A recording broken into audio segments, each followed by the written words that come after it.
सभी लोगों को नमस्कार। नमस्कार सर। कैसे हैं? नमस्कार सर। बहुत बढ़िया। नमस्कार सर। नमस्कार नमस्कार। चलिए, 5 लोग हैं हमारे अलावा। बहुत बढ़िया। आज शुरुआत ही बहुत जबरदस्त हुई है। तो आज जो है, आज का सेशन जो है ना, मैं अपनी बात से स्टार्ट करूंगा। और वो ये है कि आप में से कितने लोग हैं ऐसे जो शतरंज खेलना जानते हैं? जी सर। शतरंज तो सभी लोग खेलना जानते होंगे, मोटा मोटा, है ना? हाँ जी सर। देखिए, शतरंज में आप कॉलेज ये का क्या? सर, कॉलेज में विनर रह चुका हूँ शतरंज। शतरंज क्या? शतरंज का विनर रह चुका सर कॉलेज में मैं। तो मोहित जी, आप जब शतरंज के प्लेयर रह चुके हैं तो आपको ये तो आइडिया होगा कि शतरंज में कभी हम सिर्फ एक चाल के ऊपर निर्भर निर्भर नहीं रहते हैं। हम सामने वाले की सर मैक्सिमम पॉसिबिलिटी, यानी कि मैक्सिमम प्रत्याशित चाल जो है वो अपने दिमाग में सोच के रखते हैं। यदि वो ऊंट चलेगा तो ऐसे ऐसे चल सकता है, तो हम ये चलेंगे। यदि वो घोड़ा चलेगा तो ऐसे ऐसे चल सकता है, फिर हम ये चलेंगे। यदि वो हाथी यस सर। चलेगा, तो एक मैक्सिमम प्रत्याशित चाल जो होती है, वो एक चेस का प्लेयर जो है वो सोच के रखता है कि ये संभावना यस। है सामने वाले के चाल चलने की। यदि मैं ये चाल चलता हूँ, यदि मैं घोड़ा चलता हूँ, तो वो ये चल सकता है, ये चल सकता है, ये चल सकता है, तो मुझे कैसे जवाब देना है। और मैंने कई बार देखा है कि ऐसे ऐसे प्लेयर्स हैं जो अगले 7-8 राउंड तक के चाल को जो है ना, प्रत्याशित चाल को जो है वो सोच के रखते हैं। इतना मेमोरी उनका हाँ पावर होता है। सर। तो मैं आज इस शतरंज का जिक्र इसलिए कर रहा हूं आप लोगों के सामने, क्योंकि आरटीआई एक्ट भी जो है ना वो बिल्कुल वैसा ही है। आप यदि गौर से देखें तो इसमें भी जो है, आप जब एक चाल चलते हैं, यानी कि आपने एक एप्लीकेशन दिया, तो एप्लीकेशन देने के बाद क्या क्या हो सकता है। सामने वाला जवाब नहीं दे सकता है, सामने वाला जवाब दे तो सकता है मगर गुमराह कर सकता है, सामने वाला जवाब देगा लेकिन अधूरा देगा, भ्रामक देगा, लेने से, आपका लिफाफा लेने से मना कर देगा, आपको जवाब देने से मना कर देगा।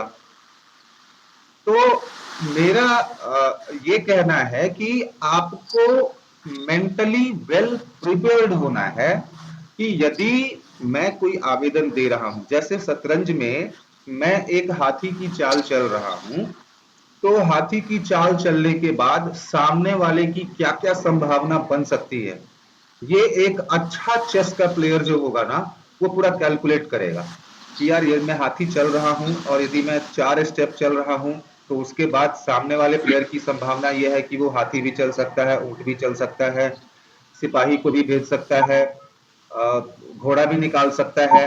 तो किस किस कंडीशन में क्या क्या वो चलेगा, और उसके बाद मेरी अगली चाल क्या होनी चाहिए।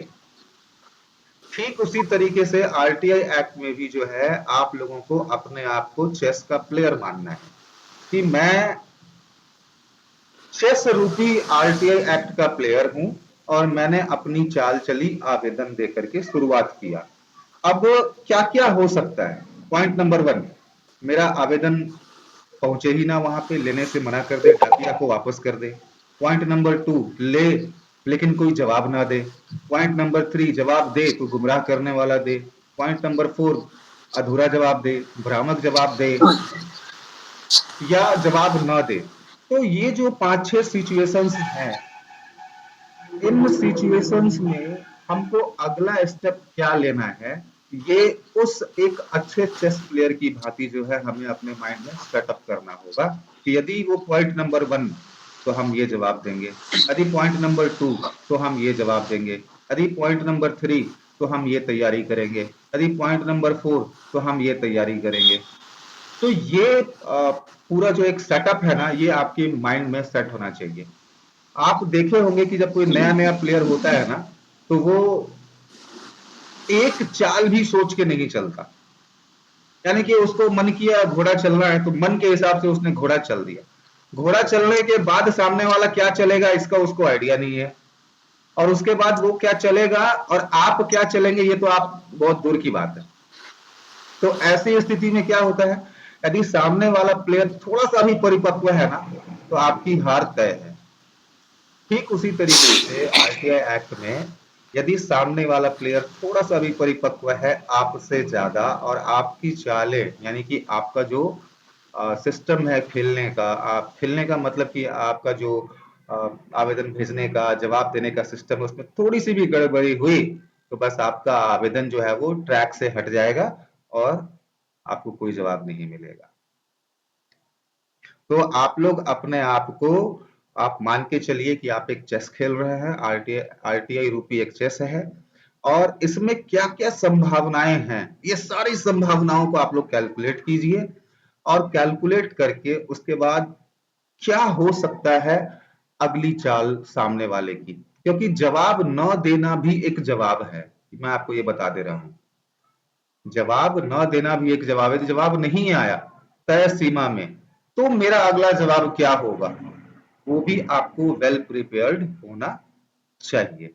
मैं उम्मीद करता हूं कि जो एक कॉन्सेप्ट है ये आप लोगों को थोड़ा सा क्लियर हुआ होगा कि आपकी तैयारी किस लेवल की होनी चाहिए। क्लियर हुआ है ना? जी सर बिल्कुल। Yes sir yes. ठीक है। गौतम, अजय, अमित जी, प्रिंस कुमार मंडल जी, आप लोग भी जवाब दे दीजिए। जी सर, जी सर।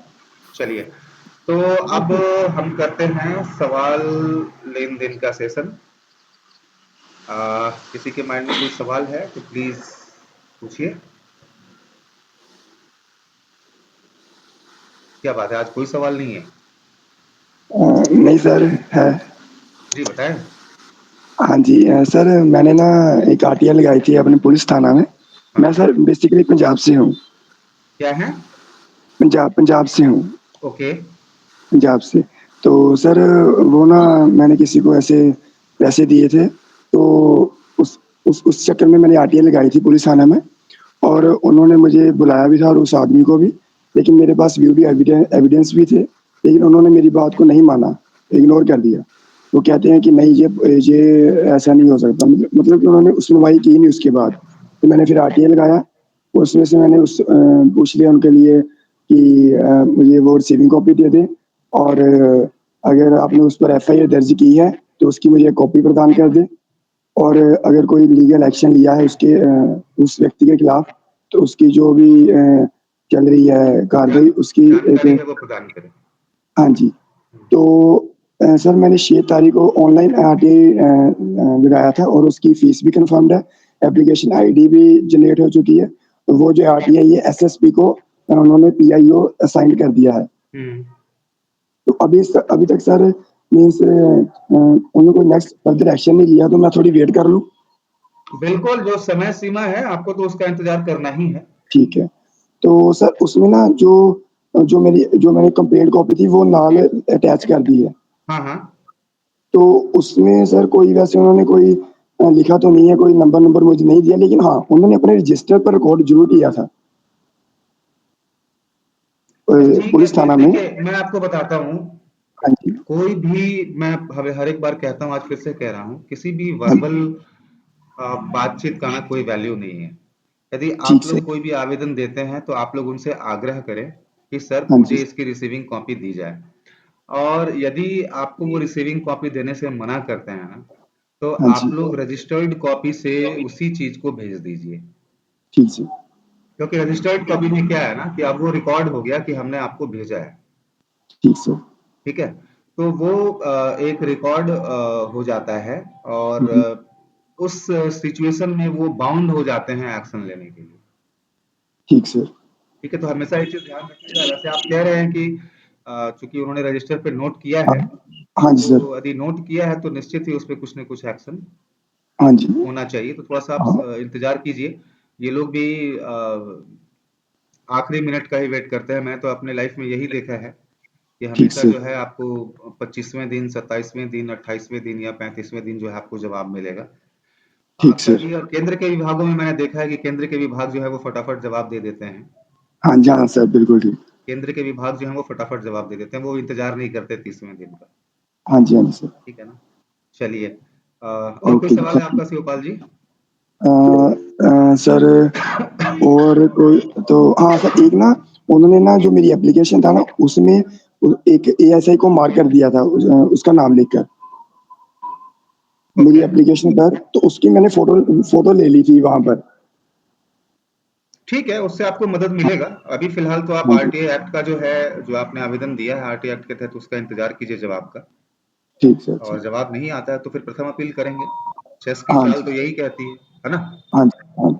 तो इसमें सर मैं 30 मैंने ऑनलाइन की है, तो मैं सिर्फ 30 डेज का करूंगा इंतजार, है ना? पांच हम्म, मिनट 5 मिनट करने की लोड़ नहीं है। क्या चीज?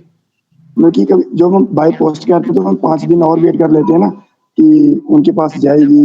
नहीं, देखिए देखिए, ऑनलाइन में क्या होता है शिवपाल जी, ऑनलाइन में ना, हाँ देखिए मैं ऑनलाइन के लिए कभी किसी को मना नहीं करता, मगर मैं रिकमेंड इसलिए नहीं करता क्योंकि जो नोडल ऑफिसर होते हैं ना, वो हाँ पीआईओ के पास एप्लीकेशन पहुंच ही नहीं पाता है समय से। हाँ जी सर। क्योंकि ऑनलाइन अभी मतलब ये एक तरीके से ऐसा हो गया कि लोगों ने ऑनलाइन कभी कुछ किया नहीं और अचानक ऑनलाइन का जो डमरू है वो उनको पकड़ा दिया गया कि अब इसको बजाइए। हाँ तो जी लोगों सर। को पता ही नहीं है कि ऑनलाइन ऑपरेट कैसे करना है ढंग से। है तो हम्म। ऑनलाइन बहुत ही इफेक्टिव, बहुत ही अच्छा है, हाँ लेकिन जी। लोगों को ज्ञान भी तो होना चाहिए ना उसका। हाँ जी सर। तो ऐसी स्थिति में क्या होता है कई बार कि अ, जो आवेदक है उसको जवाब काफी देर से मिलता है, और फिर वो ठीक ये है। सोचता है कि यार 30 दिन पूरे हो गए, अब तो मुझे फर्स्ट अपील करना है। मगर एक्चुअली में रियलिटी ये होती है कि पीआईओ के पास वो एप्लीकेशन पहुंचा ही नहीं समय से। ठीक सर। क्योंकि जब आप ऑनलाइन करते हैं तो कोई भी एप्लीकेशन डायरेक्ट पीआईओ के पास नहीं जाता, वो एक नोडल ऑफिसर होते हैं उनके पास जाता है, और वो जो है आपका एप्लीकेशन पढ़ के पीआईओ हाँ जी। तक ट्रांसफर करते हैं उसको। ठीक। तो ठीक सर। लॉजिकली तो पीआईओ के पास जिस दिन नोडल ऑफिसर ट्रांसफर करेंगे उस दिन पहुंचे। बहुत सारे स्टेट जो हैं वो एक्टिव हैं। हाँ आप जी। आज भेजेंगे ना, कल आपको स्टेटस दिख जाएगा कि आपका एप्लीकेशन जो है वो पीआईओ को ट्रांसफर कर दिया गया है। बहुत हाँ सारे जी। स्टेट में ये हाल है कि आप 6 महीने बाद भी देखेंगे तो एप्लीकेशन वैसे का वैसा है। हाँ जी। तो उसमें पीआईओ की गलती नहीं है, ठीक सर। और हम जो है वो कानून में उलझे रहते हैं। तो इसीलिए कुछ खामियां ऐसी हैं जिसका संविधान में कोई जिक्र नहीं है। तो ठीक है। मैं मना तो नहीं करता किसी को भी कि आप ऑनलाइन मत कीजिए, लेकिन मैं ठीक है। रेकमेंड इसलिए नहीं करता। Okay sir. और कोई बात नहीं है। तो सर क्या मैं अब बाय पोस्ट के जरिए भी आरटीआई डाल नहीं दूं नहीं, या ना? आपने तो बताया ना कि आपके केस में तो पीआईओ असाइन हो गया है। हाँ जी, हाँ जी, वहां पर लिखा है। ठीक ठीक। तो इसका मतलब है कि आपका आपके केस में एक्शन हो चुका है। ओके जी, ओके सर। ठीक है, जब एक्शन हो चुका है तो फिर करने की जरूरत नहीं है। ठीक सर। ठीक है ना? ओके, हाँ जी, thank you sir, thank you so much. Okay Prince ji, आपने हैंड रेज किया था, कुछ सवाल है आपका? जी नमस्कार सर। नमस्कार नमस्कार। जी सर, हम बोल रहे हैं, मैंने मनरेगा पे आरटीआई लगाई थी। हम्म। हाँ, तो सबसे पहले तो मेरे यहाँ जो मनरेगा है उसमें लगभग मेरे पापा जो है वो ब्लॉक जाते ही रहते हैं, तो हर एक पंचायत में अभिलेख का फाइल होता है, हम्म। जिसमें जिसमें सारा काम, सारा मास्टर रोल, सब चीज रजिस्टर रहता है। लेकिन मेरे जो पंचायत है हम्म। उसका अभिलेख का जो फाइल है उसमें मिनिमम 100 करोड़ का घोटाला हुआ है। सो वो फाइल वो अपना घर ला करके जला दिया है। हम्म। सो मेरे पापा ने डीएम के पास जाके केस भी किया था, तो डीएम भी कहीं ना कहीं उसमें मिला हुआ है, तो उन्होंने कोई जवाब नहीं दिया था इसका। तो सर अभी हम जब आरटीआई लगाए हैं, तो आरटीआई लगाने के बाद मिनिमम जब 25 दिन हुआ तो सबसे पहले तो हमको जान से मारने की धमकी भी मिली, और ये भी बोला गया कि तुम आरटीआई हटा लो वरना आज तुम्हारे पापा पॉलिटिक्स में है तो उनको पीसीसी नहीं देंगे, उनका एमबी नहीं बनाएंगे, उनका जियो टैग नहीं करेंगे। तो मेरे पापा ने बोला कि अब तुम आरटीआई लगा ही दिए हो तो जो होगा देखा जाएगा, हम अपना पंचायती लेवल में कुछ काम करे या ना करे, लेकिन वो फाइल मिलना चाहिए। तो सर हमको जवाब आया है, 8 तारीख को जवाब आया है। मेरा फर्स्ट अपील 9 तारीख का था, तो मेल के थ्रू हमको जवाब आया है सर। हम्म। और उसमें हमको क्या क्या लिख दिया है भ्रामक तरीके से कि मेरा ऑफिसर को 75% ये नहीं है वो नहीं है, हम काम नहीं कर सकते, हम जवाब नहीं देंगे। नहीं नहीं नहीं, देखो यार, उसमें यही ना कहते हैं कि आपको थोड़ा बहुत नॉलेज तो होना चाहिए। आजकल गूगल ट्रांसलेटर है यार, कॉपी करो और जी गूगल जी। ट्रांसलेटर में डालो और उसमें सब कुछ हिंदी में आ जाएगा। उसमें ये लिखा है, मैंने पढ़ा आपका लेटर, उसमें ये लिखा है कि एक जी दो सर। केसेज पास्ट में हुए हैं जिसमें माननीय उच्च न्यायालय और सुप्रीम कोर्ट ने ये आदेश दिया है कि ऐसा कोई भी सूचना देने से मना किया जा सकता है जिससे गवर्नमेंट ऑफिसर के ऊपर काफी लोड हो और जिसका लार्जर पब्लिक इंटरेस्ट में कोई बेनिफिट ना हो। ठीक है, तो जी जी भैया हम तो ऐसा कुछ मांग ही नहीं रहे हैं, हम आपसे काम थोड़े करवा रहे हैं कि आप हमको जी रिपोर्ट बना के दीजिए। हम तो सिर्फ ये कह रहे हैं कि एमबीए बुक की जो फोटोकॉपी है वो दे दीजिए, क्या जी है ना। जी तो जी ये जी एक तरीके से जो है ये दलील का खेल है। आपको इसमें प्रथम अपील करना है और प्रथम अपील में आप एकदम साफ साफ लिखिएगा कि जो मैं माननीय उच्च न्यायालय और सुप्रीम कोर्ट का आदर करता हूं, लेकिन हमने ऐसी कोई भी सूचना मांगी ही नहीं है जिससे गवर्नमेंट डिपार्टमेंट के ऊपर इतना प्रेशर हो। तो आप जी इस आदेश का जो है ना, इस आदेश की आड़ में जो है आप मुझे गलत और भ्रामक सूचना ना दें। और ये लार्जर, उसमें आप सर। बिल्कुल लिखिएगा कि ये लार्जर पब्लिक इंटरेस्ट के हित की बात है, लार्जर पब्लिक के हित की बात है। ठीक है, और ये घोटाला हुआ है। तो यदि आप ये सूचना देने से मना करते हैं तो ये मान लिया जाएगा कि गवर्नमेंट जो है जानबूझ करके ये सूचना नहीं दे रही है। तो फिर मैं स्वतंत्र हूं राज्य सूचना आयोग में जाने के लिए, और जरूरत पड़ेगा तो मैं कोर्ट भी जाऊंगा। सर तो मैं आप थोड़ा अगर मार्गदर्शन करते तो मैं ये लिख लेता। मैंने कॉपी प्रथम पेस्ट के अपील लिए तैयार की हुई है। कॉपी पेस्ट के लिए बिल्कुल भी मत बोलना, पहले बता दे रहा हूं। नहीं नहीं नहीं नहीं नहीं नहीं सर, मुझे मालूम है आप कॉपी पेस्ट के खिलाफ है। मैं कॉपी पेस्ट नहीं कर रहा हूँ सर, लेकिन मैंने प्रथम अपील तैयार किया है। हाँ एंड उसमें जो कारण मैंने लिखा है सर, उसमें लिखा है भ्रामक जानकारी देना एवं गुमराह करना। हाँ, ठीक है ना, हाँ, तो ठीक और है। भी कुछ लिखना है क्या सर इसमें? नहीं नहीं, उसमें जानकारी जो आप दलील, मैंने क्या बोला, दलील बोला कि जब आपको यदि बुलाया जाता है प्रथम अपील के लिए तो आपको जो दलील देनी है ना वहाँ फिजिकली, जी वो जी आपको इस तरीके से देनी है। जी। ठीक मैं है, प्रथम अपील अब दायर कर दूं ना सर? बिल्कुल दायर कीजिए आप। और देखिए एक चीज और आप लोगों को बताता हूँ, सूचना आनी चाहिए और जी एविडेंस और डॉक्यूमेंटेड रिकॉर्ड के माध्यम से आनी चाहिए। यदि मेल से आ गया ना तो भी वो एविडेंस है जी और डॉक्यूमेंटेड है। जी। यदि क्योंकि मेल से मेरी भी मेरी आई है मेरी आपके पास कोई भी रिप्लाई तो भी वो हाँ, डॉक्यूमेंटेड है, तो आप उसको काउंट कीजिए। आप इंतजार मत कीजिए कि ये है वो है, समझ गया ना। मेरे केस में भी जवाब मेल के थ्रू आया है सर। हाँ कोई बात नहीं, मेल से आ गया तो क्या हो गया, अच्छा है ना कि और 5 दिन सर बच मैंने गया। हाँ सर, मैंने जो आरटीआई है वो बीडीओ को लगाया था और बीडीओ ने उसे मनरेगा पीओ को 5 दिनों के अंदर हस्तांतरित किया था। अब जो फर्स्ट अपील है वो मैं बीडीओ को लगाऊं या जिसका जिला मैंने आपको जिला बोला कार्यक्रम कि पदाधिकारी यही को लगाऊं यही सर? यही सबसे बड़ी दिक्कत है आप लोगों के साथ कि आप लोग ना व्हाट्सएप ग्रुप को पढ़ते नहीं हो। उस पे तो इतना आप लोग आपस में ना हाय हेलो नमस्कार सत श्री अकाल करते हो कि जो मुद्दे की बात है वो भटक। उस पे मैंने साफ साफ लिखा है ना, जिला कार्यक्रम जिला पदाधिकारी। कार्यक्रम पदाधिकारी। फिर जी सर, मैंने पढ़ा था सर। आप विभाग, देखिए आप लोग इस कॉन्सेप्ट को समझिए कि आपका जो भी पीआईओ है, आपने जिस भी विभाग में लगाया है, प्रथम अपीलीय अधिकारी उसी विभाग का जो है ना उच्च अधिकारी होता है, उसी विभाग का उच्च अधिकारी हाँ होता है, ये याद रखिएगा आप। तो जी यदि आपका पीआईओ ब्लॉक कार्यक्रम पदाधिकारी था और उसने आपको गलत जानकारी दी, भ्रामक जानकारी दी, तो आप उनके उच्च अधिकारी को प्रथम अपीलीय अधिकारी मान सकते हैं, जिनको आप अपील कर सकते हैं। तो आपके केस में कौन हो जाएगा, जिला कार्यक्रम पदाधिकारी। जी जी। ये हमेशा याद रखिएगा। यदि वीडियो पीआईओ है तो उस केस में एसडीओ या डीएम को आप कर सकते हैं। नहीं, लेकिन मैंने बीडीओ को आरटीआई लगाया था, नहीं, उन्होंने उससे 5 दिनों उससे के अंदर उससे हस्तांतरित कर दिया था। उससे उससे कोई मतलब नहीं है। यदि वो हस्तांतरित हो गया तो अब आपका पीआईओ कौन हो गया, अब तो आपका पीआईओ। मनरेगा पीओ। हाँ तो बस, ठीक है। जी जी सर, जी सर। ठीक है, चलिए ऑल द बेस्ट, लगे रहिए। लड़ाई तो जी लंबी सर। लड़नी होगी, ये आपको बता दे रहे हैं, और उसके लिए आप मेंटली हम्म प्रिपेयर्ड रहिएगा। ठीक है ना। हम्म हम्म हम्म। चलिए, और किसी मित्र का कोई सवाल। छोटा सा सवाल पूछे सर? हाँ बताइए ना। जी सर, बोल रहे हैं उसी मनरेगा जिसमें हम अभिलेख की मांग कर रहे हैं, उसी मनरेगा से एक नाला भी बनाया गया है। 9 लाख का नाला है, लेकिन वो बना नहीं है। और ना ही तो उसमें एस्टीमेट बोर्ड लगा है, लेकिन मेरे पास उसका वर्क कोड है, बस वर्क कोड है सिर्फ, उसका मानुमनित दिवस ये सब कुछ नहीं है। वर्क तो उसमें टू टू नहीं, वर्क कोड तो असाइन हो गया होगा ना, हो सकता है अभी काम ना हुआ हो, वर्क कोड असाइन हो गया हो। काम हो गया है ना सर, काम हो गया है मेरे पास, उसका मनरेगा से वेबसाइट से डाउनलोड किए हुए हैं, उसका पूरा काम हो गया है, उसका पैसा भी उठ गया है, लेबर से भी पैसा उठ गया है। ऑल टोटल का सिर्फ नाला नहीं बनाया गया है। सुनिए सुनिए सुनिए,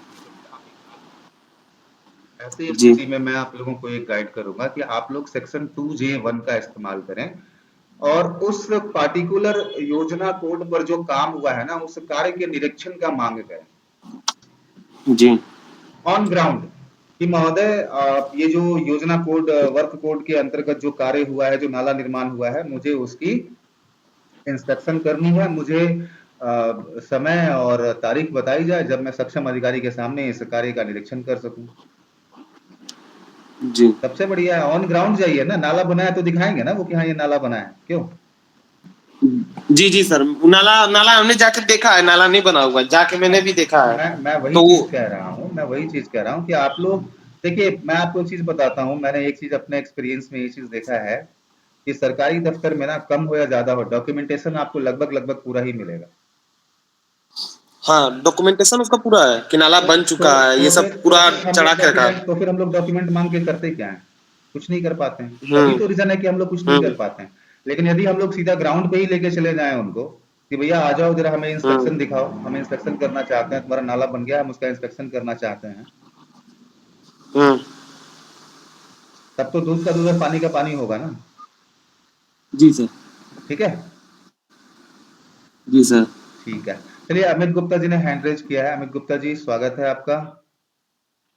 सर प्रणाम। प्रणाम प्रणाम, बताएं। सर एक आवेदन दिया था मैंने आरटीआई के तहत हम्म 4/8/2023 को, सर अभी हम्म तक रिप्लाई नहीं आया है उनका कुछ। 4/8 से 4/9 कैसे दिया था? ऑनलाइन? नहीं sir, hand to hand office में जाके। कॉपी है ना आपके पास उसकी? जी सर। तो ठीक है, अब तो समय हो गया, प्रथम अपील कर सकते हैं आप। और सर एक आवेदन दिया था मैं मनरेगा के तहत, तो 6 धारा 6(3)(2) के तहत इसको स्थानांतरित किया गया है, जबकि आवेदन में दिया था 18/8 को, इनके द्वारा 24/8 को स्थानांतरित किया गया है। 18 को दिया था, 24 को भेजा गया। जी हाँ तो ठीक है, 24 को भेजा गया है तो आप अभी 24 से आप एक महीना मान के चलिए आप। देखिए, आप लोग इतना भी जो है ना मतलब वो स्ट्रिक्ट मत होइए कि 5 दिन का टाइम है तो 6 दिन क्यों हो गया। ठीक है, थोड़ा बहुत जो है वो एक आध दिन ऊपर नीचे हो जाता है, बीच में संडे भी आता है और हमारे गवर्नमेंट डिपार्टमेंट में जो है ना विभाग के अलावा भी बहुत सारे काम होते हैं, थोड़ा सा सॉफ्ट कॉर्नर भी रखना जरूरी है। 50 काम जो है उनको अलग तरीके के दे दिए जाते हैं, बट उसी बीच में यदि उन्होंने 5 की जगह 6 दिन में किया तो सही। मेन चीज है कि किया तो जी सही। सर। ठीक है, तो कोई बात नहीं, आप 24 से इंतजार कीजिए आप और अच्छा उम्मीद है आएगा। सर, एक सवाल एक था, हाँ हाँ, हमारे यहाँ पोस्टल ऑर्डर मिलता नहीं है सर, बहुत कम मिल रहा है, 0% हो गए हैं। कौन से जिला से हैं आप? छत्तीसगढ़ से सर। छत्तीसगढ़? जी तो छत्तीसगढ़ में कोई मित्र आपके होंगे रायपुर में, जी। तो वहां तो निश्चितली मिलेगा, इसमें कोई डाउट नहीं है। यदि वहां से मंगवा ले तो बहुत बेहतरीन रहेगा। ठीक है सर। और अन्यथा आप लोग जैसे आपने बताया कि आप तो बाई हैंड जाकर के देते हैं, तो यदि बाई हैंड जाकर के देते हैं तो बाई हैंड भी जाकर के आप कैश जमा कर सकते हैं और उसकी भी प्राप्त कर सकते हैं। जैसे सर मैं आवेदन देता हूँ तो उसके नीचे जो 10 रुपीज का नोट होता है सर, उसका फोटो कॉपी लगा देता हूँ नहीं और इसी दिन नहीं, में करा लेता हूँ। आप वो मान लिया जाता है, सामने वाला मान लेता है, वो सब कुछ ठीक है, समझ गया, लेकिन ये जी। गैर संवैधानिक है। ठीक है, अच्छा। ये जी सर। यदि वो ना भी माने तो आप उनका कुछ नहीं कर पाएंगे नियम तक। ठीक है, तो उससे अच्छा है कि जो अगर सर मैं वो करा लूँ, क्या, ई स्टाम्प ले लूँ सर, तो चलेगा? देखिए इसके लिए आपको छत्तीसगढ़ की नियमावली पढ़नी पड़ेगी।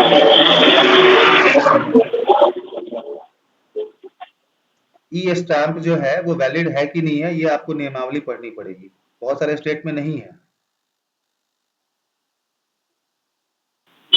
ठीक है सर, मैं पोस्टल ऑर्डर ही मंगा लेता हूँ रात को। पोस्टल ऑर्डर जो है वो सबसे बेहतरीन तरीका है। आप उसको खरीद के रख सकते हैं, 2 साल की एक्सपायरी होती है। और 10, 15, 20, 25 खरीद के रख लिया, जरूरत के हिसाब से उसका इस्तेमाल किया।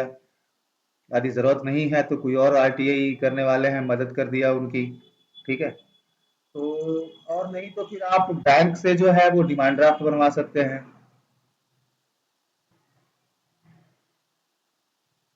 जी सर। है ना।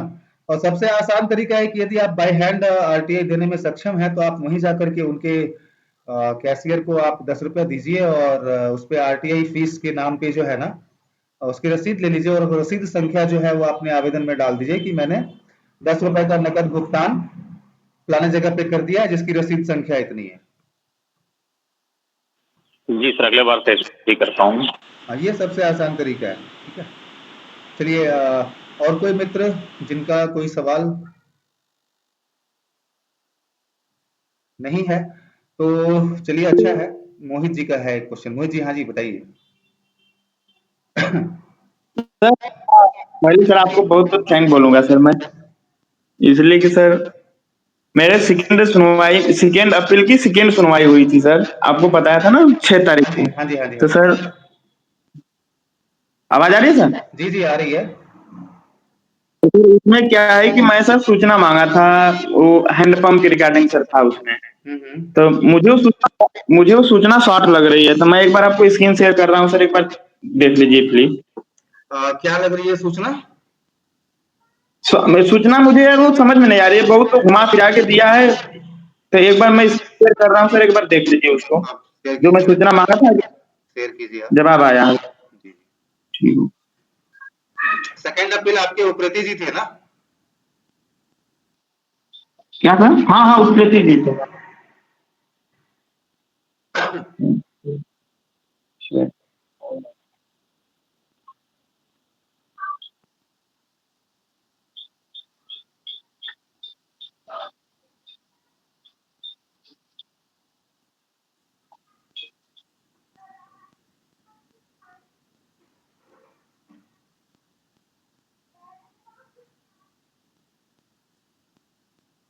तब तक प्रिंस, आपने भी हैंड रेज किया था, कोई सवाल है क्या आपका, जब तक मोहित जी स्क्रीन शेयर कर रहे हैं तब तक?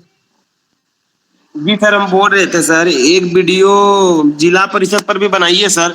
जितना हमारे यहाँ मनरेगा से घोटाला हुआ है, ठीक उसी प्रकार उतना जिला परिषद से भी हुआ है। देखो और पंचायती लेवल में सर, प्रिंस, ऐसा पंचायती लेवल में सर, सर पंचायती लेवल में सर, सुनिए हम्म, सर, पंचायती लेवल में सर जितने भी काम आते हैं वो 9 लाख के भीतर ही आते हैं। लेकिन जिला परिषद में जितने भी काम आ रहे हैं सर अभी, वो 10 लाख, 15 लाख, 20 लाख, 30 लाख ऐसा काम आ रहे हैं सर। और हमारे यहाँ जिला परिषद में प्रॉपर घोटाला हो रहा है सर। हमने ग्राउंड लेवल पर भी जाकर देखा है।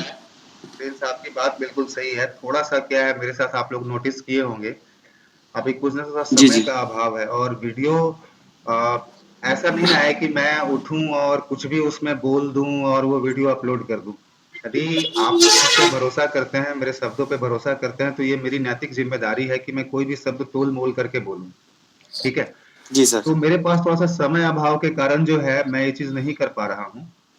पर मैं बार बार आप लोगों से यही चीज कहूंगा कि आप लोग देखिए, आरटीआई में क्या है ना कि आपको जो सूचना चाहिए सिर्फ वही बदलता है यार, बाकी सारा प्रारूप तो सेम रहता है। ठीक है, अब जी मुझे सर, समझ गए। जिला परिषद के ऊपर वीडियो बनाने के लिए मुझे ये पूरी पढ़ाई करनी पड़ेगी कि जिला परिषद की कारिणी कमेटी के कौन कौन सदस्य होते हैं, उनका काम क्या क्या होता है, कैसे कैसे काम मिलता है, क्या क्या काम मिलता है, कितना फंड मिलता है, किस तरीके से, तब जाकर के मैं आप लोगों के लिए कोई वीडियो जो है ना वो बना पाऊंगा। तो थोड़ा सा सर समय सबसे अभाव। बड़ा कारण है कि एस्टीमेट बोर्ड ही नहीं लगता है। कार्य के बगल में एस्टीमेट बोर्ड नहीं लगाते हैं कोई भी नेता। ये तो ये तो तो उनका वर्क कोड आरसी। ये तो उनका चाल होता है ना। तो जब आपका यदि एस्टिमेट बोर्ड नहीं लगता है तो आपको काम रुकवाने का भी अधिकार है ना, एज ए आम जनता। हाँ तो, हाँ तो करें उसमें क्या करें सर, जब लगा ही नहीं है वर्क कोड आरसी तो 2J1 भी नहीं कर सकते हैं हम लोग, ना देखिए तो ये क्या पता कर सकते हैं। देखिए होता क्या है ना, अकेला चना कभी भांड नहीं फोड़ता है। आप लोग यदि 5, 7, 10 लोग हैं जिनको आप लोग गाइड कर सकें, तो आप 5-7 लोग जा करके उस काम को रुकवा सकते हैं कि सर मैं ये काम नहीं होने दूंगा जब तक यहाँ पे योजना का बोर्ड नहीं लगेगा। और आपको कोई आपके ऊपर कोई भी एक्शन धारा नहीं लग सकती, क्योंकि सच में वहां पे योजना का कोई बोर्ड नहीं लगा है। आपको आपको किस आपको वो धमकी देगा कि आप सरकारी कार्य में बाधा कर रहे हैं? आप बोलिए सर, पहले साबित कीजिए। हाँ सर, मेरे को बोले ना सर, हम आपको बोल रहे हैं हमको ना, कई बार धमकी दिए। आप उनको बोलिए कि सर साबित तो कीजिए कि ये सरकारी कार्य है। हम कहाँ मना कर रहे हैं सर आपको काम करने से, यदि सरकारी है तो पहले साबित तो कीजिए कि ये सरकारी है, बोर्ड लगाइए, यहाँ पे काम कीजिए सीधा। बुलाइए सर, किसको बुलाना चाहेंगे आप? आपके पास यदि वीडियो का नंबर है, कॉल रिकॉर्डिंग पे आप तुरंत वीडियो को इमीडिएटली रिपोर्ट कीजिए। जी सर। आप लोग अपने फोन में स्पॉट लेंस नाम का एक एप्लीकेशन है, उसको इंस्टॉल कीजिए। उसमें जीपीएस बेस्ड कैमरा होता है, जिससे अक्षांश दीक्षांश डेट्स सब उसमें रिकॉर्ड होते हैं। आप लोग उससे वीडियो रिकॉर्ड कीजिए कि ये देख लिए यहाँ पे काम हो रहा है और कहीं भी दूर दूर तक योजना का बोर्ड नहीं लगा है, और उसको आप लोग फॉरवर्ड कीजिए। आप लोग समझ गए? जी सर। ठीक है, चलिए Yes. मोहित जी के पास चलते हैं। मोहित जी स्क्रीन शेयर कीजिए आप। यस सर, दे रहा हूँ।